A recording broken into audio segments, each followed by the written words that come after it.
எல்லாருக்கும் வணக்கம். உங்களுக்காக சொல்லிட்டு இருக்க என்னுடைய பெயர் இந்து. எல்லாரும் நல்ல உடல் நலத்துடனும் மன மகிழ்ச்சியுடனும் இருக்கணும். வாங்க நம்ம சிந்தனை பெட்டகத்துல உயிருக்குள் ஊடுருவும் குளிர் கதையினுடைய 2வது பாகத்தை பார்க்கலாம். அடுத்த நாள் காலையில 11 மணிக்கு அதே திண்ண மாதிரி இருக்கக்கூடிய இடத்துல 2 டீயை வாங்கி கான்ஸ்டபிள் கிருஷ்ணனை பக்கத்துல உட்கார வச்சு எஸ்ஐ முரளி பேச ஆரம்பிக்கிறாரு. தம்பி, டீ வேண்டாங்க தம்பி. விஷயத்த சொன்னீங்கன்னா நான் உள்ள போய் வேலை பார்ப்பேன். இன்ஸ்பெக்டர் வந்தாருன்னா பேசுவாரு. அண்ணே, உட்காருங்கண்ணே.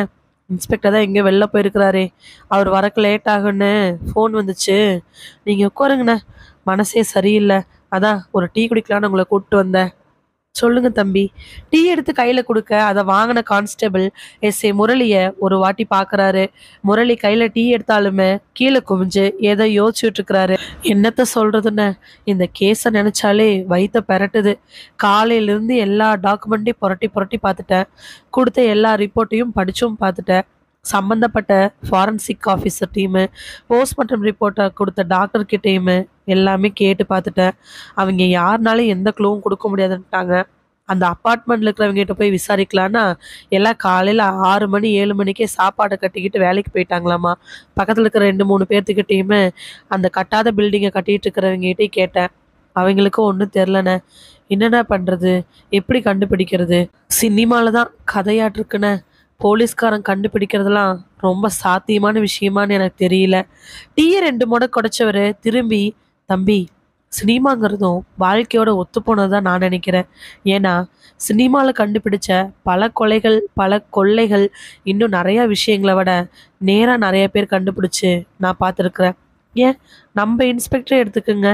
ஒரு பெரிய கும்பலை பிடிக்கிறதுக்கு அவர் உதவி பண்ணியிருக்கிறாரு. அது மட்டும் இல்லாமல் கொலை கொள்ளைன்னு நிறைய பேர்த்த அவர் பிடிச்சிருக்கிறாரு, தண்டனை வாங்கி கொடுத்துருக்கிறாரு. அவரு மட்டும் இல்லை, பக்கத்தில் கூடிய ஸ்டேஷனில் இருக்கிறவங்க எல்லாருமே அப்படிதான். நீங்கள் இப்போ தானே வந்திருக்கீங்க, அதனால உங்களுக்கு யாரும் தெரில. இன்ஸ்பெக்டர் மதி, இன்ஸ்பெக்டர் கதிர், இன்ஸ்பெக்டர் சிவம், இன்ஸ்பெக்டர் கிரிச்சந்திரன், இன்ஸ்பெக்டர் கார்த்தின்னு எக்கச்சக்கமான பேர் நம்மளோட டிபார்ட்மெண்ட்டில் ரொம்ப திறமையாக பேசும் அளவு கொலைகள் எல்லாம் கண்டுபிடிச்சிருக்கிறாங்க.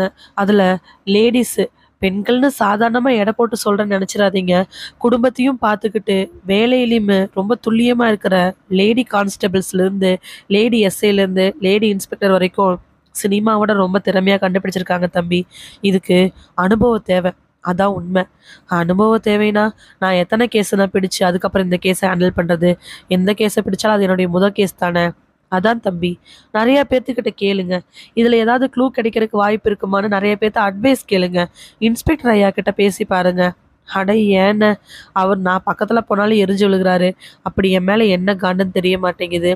இந்த கேஸில் ஒரு க்ளூ கூட கிடைக்காதுண்ணே. நானும் சொல்கிறேண்ணே, இந்த கேஸில் க்ளூவை கண்டுபிடிக்கிறவன் பெரிய கொம்பனாக தான் இருக்கணும். அது என்னால் முடியாதுன்னு நான் ஒத்துக்கிறேண்ணே. ஏன் தம்பி, எடுத்த உடனே இப்படி மனசு விடுறீங்க? அட போங்கண்ணே. நீங்கள் சொல்கிற மாதிரி நான் என்னை பெருமை பேசிக்கிறதுக்குமே என்னால் முடியும்னு பண்ணுறதுக்குமே இங்கே வழி கிடையாது. உங்களுக்கே இந்த கேஸை பற்றி தெரிஞ்சுக்கிட்டு ஏன்னா நீங்கள் திரும்ப திரும்ப பேசுகிறீங்க? அதுவும் சரிதான்ப்பா. நான் நிறையா கேசஸ் இந்த மாதிரி பார்த்துருக்கேன். திறமையான போலீஸ் அதிகாரிகள் இந்த மாதிரி கேஸில் நல்ல விதமாக ஒரு க்ளூவை கண்டுபிடிச்சு அவங்க நிச்சயமாலுமே இந்த கேஸை ஜெயிச்சிருவாங்க. நீங்கள் இப்போ தானே வந்திருக்கிறீங்க, அதுவும் பரவாயில்ல சொல்லுங்கண்ணே. இன்ஸ்பெக்டர் சொல்லாத விஷயத்த நீங்கள் சொல்லிட போகிறீங்க, ரெக்கமெண்டேஷன் சொல்ல போகிறீங்க. ஆமாம் தம்பி, ட்ரைனிங் பீரியடில் கொஞ்சம் கொஞ்சம் இதெல்லாம் கற்றுக்கிட்டு வந்திருந்தீங்கன்னா. ஏண்ணே, நீங்கள் வேற சின்ன வயசுலேருந்து 10th வரைக்கும் எனக்கு பிடிச்ச ஸ்கூலில் படிக்கணும்னு நினச்சா எங்கள் அப்பா கொண்டு இங்கிலீஷ் மீடியத்தில் விட்டுட்டாரு. கவர்மெண்ட் ஸ்கூலில் படித்தா நாலேஜ் வளராதுன்னு அவருடைய எண்ணம். நம்ம பேரண்ட்ஸோட எண்ணம் தானே. அதுக்கப்புறம் 10th முடிச்சதும் எனக்கு பிடிச்ச குரூப் எடுக்கணும்னு நினச்சேன். முடியவே முடியாது. நம்மளோட வசதிக்கெல்லாம் டாக்டருக்கெல்லாம் படிக்க முடியாது. நாம் என்ன பெரியப்பா மாதிரி பணக்காரங்களா, சித்தப்பா மாதிரி பணக்காரங்களான்னு இருக்கிற சொந்தக்காரங்களெல்லாம் எக்ஸாம்பிள் காமிச்சு கம்ப்யூட்டர் சயின்ஸ் குரூப்பில் சேர்த்துனாங்க. சரி, கம்ப்யூட்டர் சயின்ஸ் குரூப் தானேன்னு சொல்லிட்டு ஆடிட்டிங் போகலான்னு பார்த்தேன். இன்ஜினியரிங் தான் படிக்கணும்னு சொன்னாங்க. எல்லாரும் பண்ணுற மாதிரி நாமளும் ஒரு மாட்டில் இருக்கக்கூடிய ஆடுகள் மாதிரி போகலான்ட்டு போனேன்.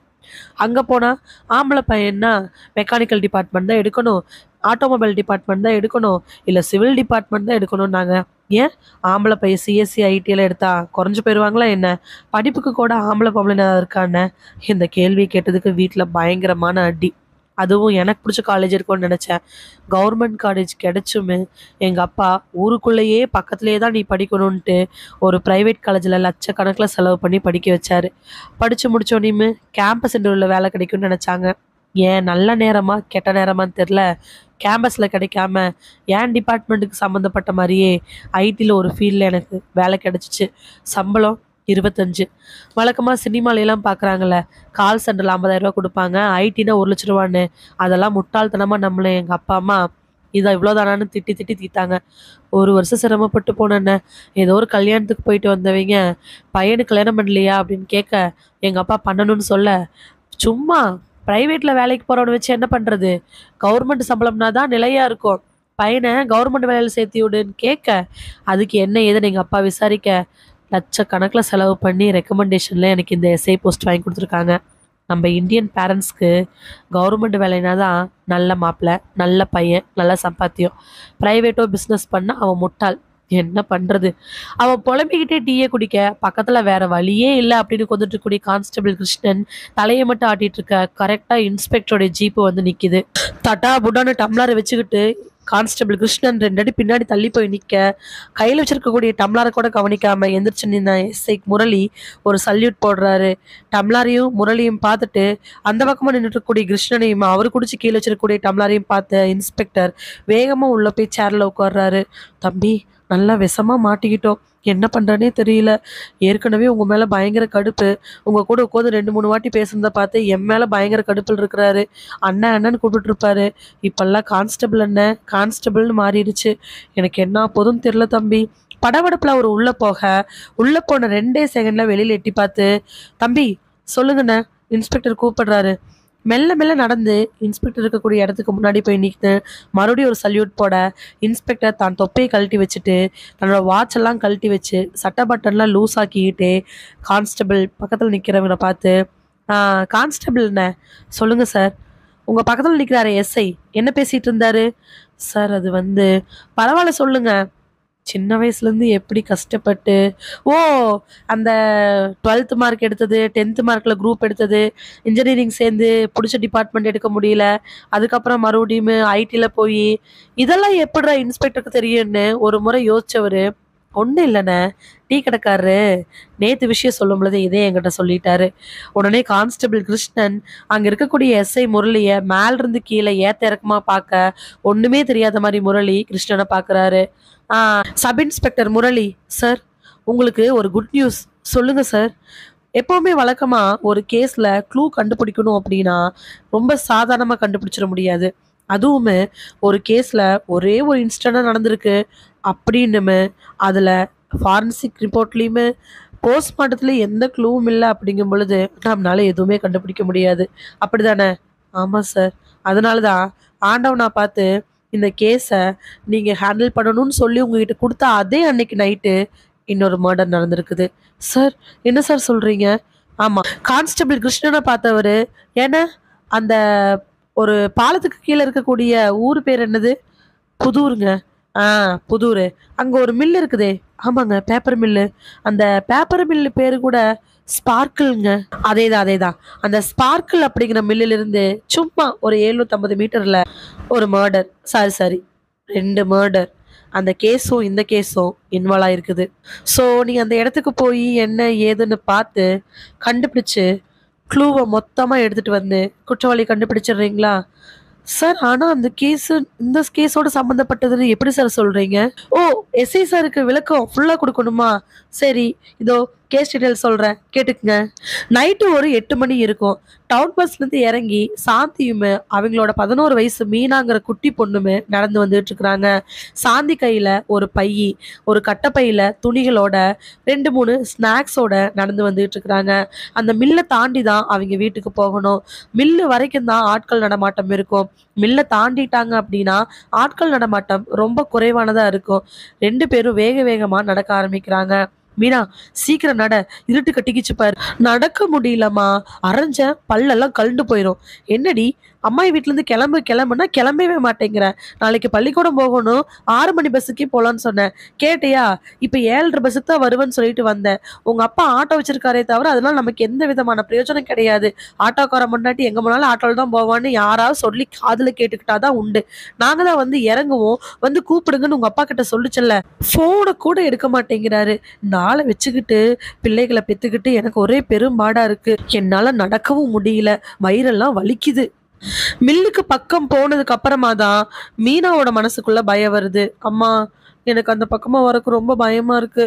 அங்க அந்த தாத்தாவோட தோட்டத்துல ஒரு நாயை கட்டி போட்டிருப்பாங்க. அது குலைச்சா இன்னும் 2, 3 நாயெல்லாம் சேர்ந்து வந்துருமா. அதுவும் இல்லாம கும்மிருட்டா இருக்கு.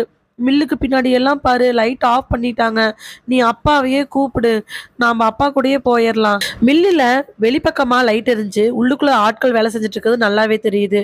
பொண்ணு சொல்றது சரிதான் யோசிச்ச சாந்தி போன் எடுத்து கணவருக்கு கால் பண்ண, லைன் போகுதே தவிர அவர் அட்டன் பண்ண மாட்டேங்கிறாரு. 5, 6 வாட்டி பண்ணதுக்கு அப்புறமா போன் அட்டன் பண்ண, எங்க இருக்கீங்க? அவர் சொன்ன இடமுமே அவங்க வீட்டுக்குமே கிட்டத்தட்ட 40 கிலோமீட்டர் தூரம் இருக்கும். என்ன ஆட்டோல அவ்வளவு தூரம் என்ன பண்றீங்க? அப்படியா, சரி, நாங்க பொடுக பொடுகன்னு போறோம். சீக்கிரமா வாங்க. முதல்ல ஒரு பேட்டரி லைட் வாங்கி கொடுங்க. ஆ. போனை வச்சுட்டு மீனாவை பார்க்க, அப்பா, ஏதோ ஒரு வயசான பாட்டிக்கு உடம்பு சரியில்லைன்னு திடீர்னு ஆட்டோ கூப்பிட்டாங்களாமா. வேகமா ஏத்திட்டு ஜிஹெச் வரைக்கும் போயிருக்காராமா. வா மீனா, நம்ம நடந்தே போயிடலாம். என்னம்மா நீ, எனக்கு தான் நாயை கண்டு பயன்னு சொல்றேன்ல நானு. ஏண்டி, நான் வயித்து வலியோ நடந்து வந்துட்டு இருக்கேன். 11 வயசு பொண்ணு, உன்னால நடக்க முடியாதா என்ன? அவ அழுகிற மாதிரி ஆக்ஷன் பண்ணிக்கிட்டே நடக்க ஆரம்பிக்கிறா. மில்லு தாண்டி ஒரு 10 எட்டு வச்சதுக்கு அப்புறம் தான் சாந்தியோட மனசுக்குள்ள ஒரு பெரிய பதட்டம் ஆகுது. வேகமா ஓடிரலாம். இங்கிருந்து கிட்டத்தட்ட 1 கிலோமீட்டர் தான் வீடு. அதுவும் ஒரு 3/4 கிலோமீட்டர் போயிட்டோம் அப்படின்னா நம்ம ஊருக்கு முன்னாடி இருக்கக்கூடிய வீட்டுக்கு போயிடுவோம். அந்த வீட்ல ஒரு பண்ணையக்கார தாத்தா இருப்பாரு. அவங்க குடும்பம் இருப்பாங்க. அவங்க கூட்டு குடும்பம் தான். அங்க பளிச்சுன்னு லைட்டு போட்டு வச்சிருப்பாங்க. எப்படியாவது இந்த 750 மீட்டரை வேகமா கடந்துரும்னு சொல்லிட்டு வயிறு வலிச்சாலும் பரவாயில்லன்ட்டு புள்ளைய தூக்கி, 11 வயசு புள்ளைய தூக்கி இடுப்புல வச்சுக்கிட்டு அந்த ரோட்ல நடக்க ஆரம்பிக்கிறா சாந்தி. கொஞ்ச தூரம் நடந்ததுக்கு அப்புறமா, குறிப்பிட்டு சொல்லணும்னா ஒரு 400 மீட்டர் நடந்ததுக்கு அப்புறமா மூச்சு வாங்க ஆரம்பிக்குது. எம்மாடி, எனக்கு முடியல. இன்னொரு 1/2 கிலோமீட்டர் தானே, நீ ஏன் நடந்து வந்துரு. சரிம்மா, வா. 2 பேருமே வேக வேகமா நடக்க கொஞ்சம் தூரம் போனதுக்கு அப்புறமா திடீர்னு ஏதோ ஒரு சத்தம் கேக்குது. 2 பேத்துக்கூட மனசுக்குள்ளேயுமே படபடப்பு அதிகமாகுது. ஆறு ஆறுது யாரா இருந்தா என்னம்மா, நீ ஏன் அவங்கள கேக்குற? வா, நம்ம போலாம். பிள்ளை சொல்றது சரிதான்னு சொல்லிட்டு பிள்ளையோட கையை பிடிச்சு வேக வேகமா நடக்கிறா. அவளுக்கு கிட்டத்தட்ட ஒரு 50 அடிக்கு முன்னாடி அந்த வீடு கண்ணுக்கு தெரியுது. 50 அடி வச்சுட்டோம்னா வீட்டை எப்படியாவது ரீச் பண்ணிடலான்னு சொல்லிட்டு அவ ஒரு எட்டு தான் வச்சிருப்பா. திடீர்னு பின்னாடி யாரோ அவ மண்டையில ஓங்கி அடிச்ச மாதிரி இருக்குது. அவ தலையில அடிச்ச உடனே பின்னாடி திரும்பி பார்த்தவ கண்ணுல பெரிய ஆச்சரியம். இவங்க எப்படி, எதுக்காக அடிக்கிறாங்க, எதுக்காகன்னு வாய் திறக்கிறதுக்கு முன்னாடியே முன்மண்டையில மறுபடியுமே ஒரு அடி. அந்த அடிக்கு தொடர்ந்தே மறுபடியுமே இன்னொரு அடி. அம்மான்னு கத்துன குழந்தையுடைய மூஞ்சியில ஓங்கி ஒரு அடி. பிஞ்சு குழந்தை தானே, அது அப்படியே மயக்கம் போட்டு கீழே விழுந்துடுச்சு.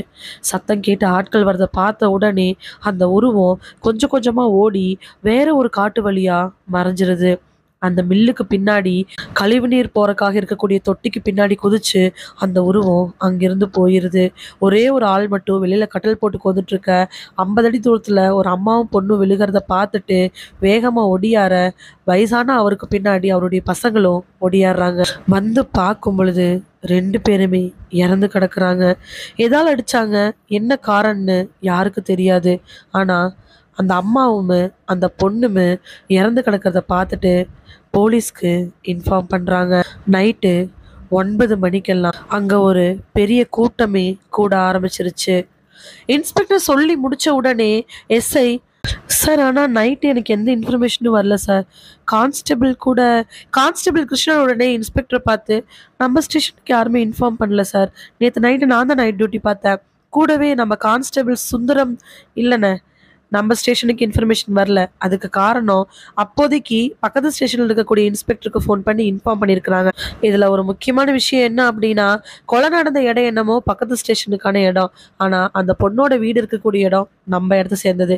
சும்மா ஒரு 10 அடி இல்லைன்னா மிஞ்சி மிஞ்சி போனா ஒரு 300 மீட்டர்ல ஸ்டேஷன் மாறிடுச்சு. சார் அப்படி பார்த்தா கொலை நடந்த இடத்துல இருக்கிற இன்ஸ்பெக்டர் தானே இத ஹேண்டில் பண்ணணும். ஆமா, ஆமா முரளி. எஸ்ஐயா இன்னைக்கு தான் நல்ல விதமா பேசியிருக்கிறீங்க. கொலை எங்க நடந்துச்சோ அது எந்த ரெஸ்பெக்டிவ் போலீஸ் ஸ்டேஷன்ல வருதோ அங்க இருக்கக்கூடிய இன்ஸ்பெக்டர் தான் ஹேண்டில் பண்ணணும். ஆனா ஆல்ரெடி நம்ம ஸ்டேஷன்ல ஒரு கர்ப்பிணி பெண் இறந்து போய் அந்த கேஸை நீங்க ஹேண்டில் பண்றீங்கல்ல, அதனால தான் ஸ்பெஷலா எஸ்பி கூப்பிட்டு எங்கிட்ட உங்க எஸ்ஐயே இதை ஹேண்டில் பண்ண சொல்லுங்க. அவங்க வீடு உங்க ஸ்டேஷன்ல தானே வருது. ஒரு 300 மீட்டர் தானே, என்ன வந்துட போகுதுன்னு கேட்டாரு. நானும் உங்க திறமையெல்லாம் யோசிச்சு பார்த்துட்டு சரின்ட்டு வந்துட்டேன். ஹேண்டில் பண்ணிருங்க. அப்புறம் முக்கியமான விஷயம், அங்கேயும் போய் யார்கிட்டயாவது உங்களுடைய புராண கதையை சொல்லிட்டு இருக்காதீங்க. அவர் சொன்ன உடனே டக்குன்னு பார்த்த முரளி மறுபடியும் எதுவுமே பேசாம அமைதியாயிடுறாரு. கான்ஸ்டபிள் என்ன சொல்லுங்க சார். இந்த கேஸ்ல நீங்க எஸ்ஐக்கு ஹெல்ப் பாருங்க. ஏன்னா உங்களுக்கு டீ வாங்கி கொடுத்து உங்ககிட்ட புலம்பலினா எஸ்ஐக்கு தூக்கமே வராது. ஏதாவது ஐடியா வேணும்னா நீங்களே கொடுங்க. எத்தனை கேஸை நீங்க பார்த்துருப்பீங்க. சரிங்க சார், கண்டிப்பா. கூட போங்க. சார் இது ஏதாவது ஒரு இதுல அப்படியே மறந்துட்டு டீ கடையில் உட்காந்துட போறாரு சொல்லிட்டு முன்னாடி முரளி நடக்க, பின்னாடி கான்ஸ்டபிள் சுந்தரம் தொப்பியெல்லாம் போட்டுக்கிட்டு நடக்க ஆரம்பிக்கிறாரு. எஸ்ஐ தான் கையில இருக்கக்கூடிய தொப்பி தலையில போட்ட அதே நிமிஷம் இன்ஸ்பெக்டர் கூப்பிடுறாரு. முரளி சார், கேஸை சீக்கிரமா ஹேண்டில் பண்ணணும். சீக்கிரமா குற்றவாளியை பிடிக்கணும். உங்களுக்கு இருக்கிற திறமைக்கு நான் உங்களோட திறமையை பார்த்து பொறாமப்படுறேன் இல்லையா, அந்த திறமைக்கு நீங்க ஸ்பாட்டுக்கு போன அடுத்த நிமிஷமே குற்றவாளியை கண்டுபிடிச்சு இன்னைக்கு மதியமோ சாயந்தரமோ கொண்டாந்துருவீங்கிற நம்பிக்கை எனக்கு இருக்கு. மறக்காம கூட்டிட்டு வந்துருங்க. அவர் சொல்லிட்டு ஒரு மாதிரி நக்கலா பேச அது முரளியை ரொம்பவே தாக்குது. கிருஷ்ணன் கூட முரளியை 2 3 வாட்டி பார்த்துட்டு வேணுங்கிறதெல்லாம் எடுத்துக்கிட்டு வெளியில போறாரு. 2 பேரும் வெளியில போற அதே சமயத்துல எந்திரிச்சு வாட்டர் பாட்டில் எடுத்து தண்ணி குடிக்கலான்னு போன இன்ஸ்பெக்டர், அப்புறம் இன்னொரு முக்கியமான விஷயம், அந்த கதவு பக்கமா போன 2 பேருமே திரும்பி நிக்கிறாங்க. தண்ணி ஒரு முறை குடிச்சிட்டு பக்கத்துல வந்த இன்ஸ்பெக்டர், இதுல ஒரு முக்கியமான விஷயம் சொல்ல மறந்துட்டேன். எஸ்ஐயோட திறமையை பத்தி பேசுனதுல கேஸ்னுடைய முக்கியமான விஷயமே உங்களுக்கு சொல்ல முடியாம போயிடுச்சு. சொல்லுங்க சார். இறந்து போன அந்த அம்மா பேரு சாந்தி. சாந்தி தானே? ஆமா சார். ஆ, அந்த அம்மா 4 மாசம் கன்சீவா இருந்திருக்கிறாங்க. வயித்துல குழந்தையும் இறந்து போச்சு.